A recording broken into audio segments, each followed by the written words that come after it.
Assalamualaikum warahmatullahi wabarakatuh. Saya Rizky Dayanti, NIM 19103210027 dari Program Studi Agribisnis Fakultas Pertanian Universitas Muhammadiyah Jember. Di sini, saya akan menjelaskan 6 pilar pengembangan desa cerdas atau Smart Village untuk memenuhi tugas UAS Sosiologi Pedesaan. Dosen pengampu Ibu Fevi Nurdiana Widjayanti SP MP. Untuk pilar yang pertama yaitu Smart People. Smart People merupakan masyarakat yang dapat bekerja, berpikir tanpa ada batasan waktu dan ruang, di mana diantaranya yaitu yang pertama 21 Century Education, di mana abad 21 ditandai dengan semakin membaurnya bangsa-bangsa warga masyarakat dunia dalam satu tatanan kehidupan masyarakat luas yang beraneka ragam tetapi sekaligus juga terbuka untuk semua warga. Yang kedua, Inclusive Society, di mana masyarakat yang inklusif dapat diartikan sebagai sebuah masyarakat yang mampu menerima berbagai bentuk keberagaman dan keberbedaan serta mengakomodasikan ke dalam berbagai tatanan maupun infrastruktur yang ada di masyarakat. Yang ketiga, Embrace Creativity. Kreativitas merupakan kemampuan untuk menciptakan sesuatu yang baru, baik yang benar-benar merupakan hal-hal baru atau sesuatu ide baru yang diperoleh dengan cara menghubungkan beberapa hal yang sudah ada dan menjadikannya suatu hal baru. Pilar yang selanjutnya yaitu Smart Economy. Ekonomi merupakan salah satu pilar-pilar penopang daerah, kota, negara. Pengelolaan ekonomi suatu daerah hendaknya perlu dilakukan dengan lebih baik dan terkomputerisasi.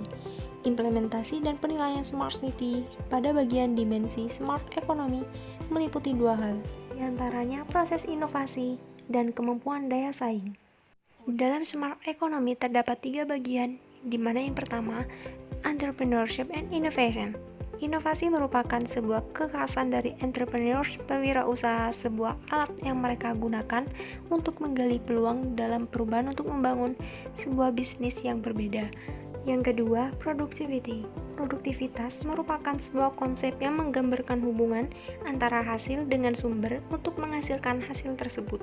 Yang ketiga, local and global interconnect, di mana harus meningkatkan strategi yang tepat agar tidak hanya menjadi pasar bagi pelaku usaha e-commerce dari luar negeri, tetapi dapat memberdayakan industri lokal di tingkat global. Pilar yang ketiga, Smart Government. Konsep Smart Government yang lebih ditekankan kepada peningkatan peran pemerintah sebagai pengayom dan pemberi pelayanan kepada masyarakat. Terdapat 3 bagian. Yang pertama, Enabling Supply and Demand Side Policy. Kebijakan sisi permintaan merupakan upaya untuk meningkatkan atau mengurangi permintaan agrarian untuk memenuhi output lapangan kerja dan inflasi. Yang kedua, Transparency and Open Data. Konsep ini serupa dengan konsep-konsep terbuka lainnya, seperti sumber terbuka, pemerintahan terbuka, dan universitas terbuka. Yang ketiga, ICT and e-Gov. Teknologi informasi dan komunikasi diperlukan dalam pemerintahan dan telah diakui secara global bahwa dengan pengimplementasian ICT membawa dampak yang bagus, yaitu sebagai promotor pemerintahan yang baik dan bersih. Pilar yang selanjutnya yaitu Smart Environment. Smart Environment merupakan bagian atau dimensi pada Smart City yang mengkhususkan pada bagaimana menciptakan lingkungan yang pintar. Terdapat 3 bagian. Yang pertama, Green Building, bangunan hijau, pengaruh pada struktur dan pemakaian proses yang bertanggung jawab terhadap lingkungan, dan hemat sumber daya sepanjang siklus hidup bangunan tersebut. Yang kedua, Green Energy.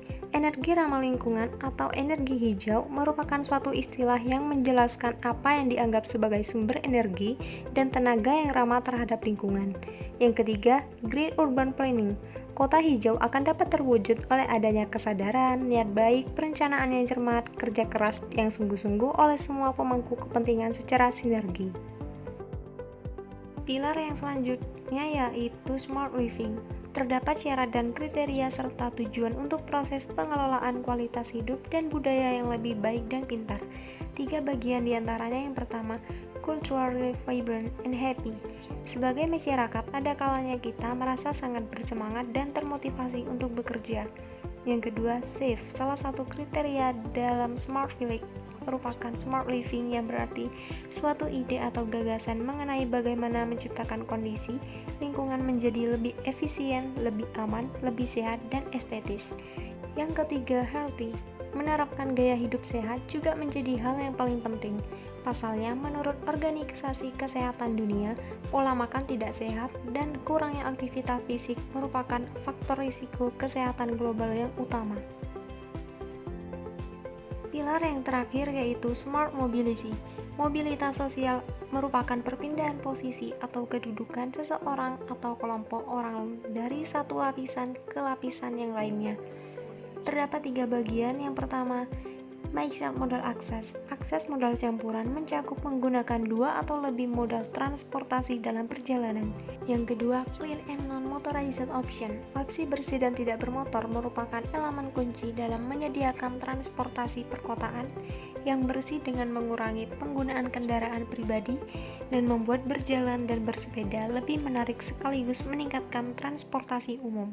Yang ketiga, Integrated ICT. Penyebaran layanan terkait mobilitas TIK dapat membantu mengurangi tantangan yang disebabkan oleh transportasi perkotaan. Sekian yang dapat saya sampaikan, kurang lebihnya mohon maaf.